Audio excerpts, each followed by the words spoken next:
আসসালামু আলাইকুম। সম্প্রতি একটি ঘটনাকে কেন্দ্র করে জামাত এবং বিএনপির ভেতরে যে কাদা ছোড়াছুড়ি হচ্ছে, এটা মোটেও সুখকর নয়। আপনারা হয়তো নিজেরাও জানেন যে জামাত যেমন বিএনপিকে পছন্দ করে, তেমনি বিএনপিও জামাতকে পছন্দ করে। তারা দুইজনেই প্রতিহিংসামূলক রাজনীতিকে পছন্দ করে না। আপনারা ডাক্তার শফিকুর রহমানের কথা শুনেছেন, ঠিক তেমনি বিএনপির ভারপ্রাপ্ত চেয়ারম্যান তারেক রহমান এবং বেগম খালেদা জিয়া একই কথাই বলেছেন যে আমরা কোনো হিংসাত্মক রাজনীতি করতে চাই না, ভুলের ঊর্ধ্বে কেউ নয়।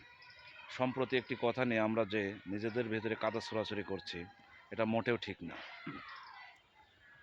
আমাদের এমন একটি জায়গায় যাওয়া উচিত যে আমরা দুইজনে প্রতিদ্বন্দ্বী নয়, প্রতিযোগী হোক, এটাই আমাদের কাম্য।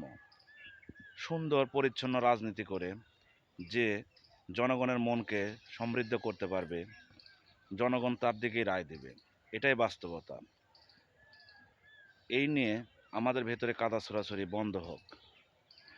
আমি আমার ভুলটা বুঝতে পেরেছি, আমি আমার ভুলের ভেতরে পা দিতে চাই না। আমরা কোনো অপশক্তিকে আর মাথা চাড়া দিয়ে উঠতে দেব না। আমাদের মাথার উপরে যে জগত্তল পাথরটা বসেছিল, আমরা অনেক কষ্টে গণ অভ্যুত্থানের মাধ্যমে ছাত্র জনতা এটাকে বাংলার মাটি থেকে উচ্ছেদ করেছে। আমরা চাই না আর কেউ বাংলার মাটিতে এমন জগদ্দল পাথর হয়ে আমাদের মাথার উপরে বসে থাকুক। আশা করি সকল ভুলভ্রান্তি পর্যায় করে এবং আমরা একত্রিত কাজ করে আমরা দেশটাকে এগিয়ে নিয়ে যাব, এটাই আমাদের প্রত্যাশা এবং এটাই আমাদের অঙ্গীকার হওয়া উচিত। সবাই ভালো থাকবেন। আসসালামু আলাইকুম।